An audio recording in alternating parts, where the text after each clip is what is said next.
Hi guys! Welcome back to my ulam serye mini vlog. So today ay nag-crave naman tayo. Opo, crave ulit. Buntis Cravings natin for today's ulam is pork guisado. I mean, ribs siya. Masarap kasi siya guys, promise. Mas masarap pa to sa jowa niyo. Maggisa na tayo guys ng bawang, sibuyas at karne.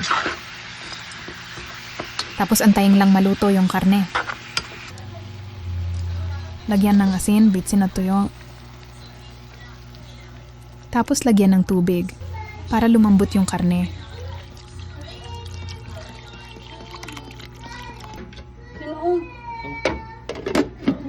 Two hours later.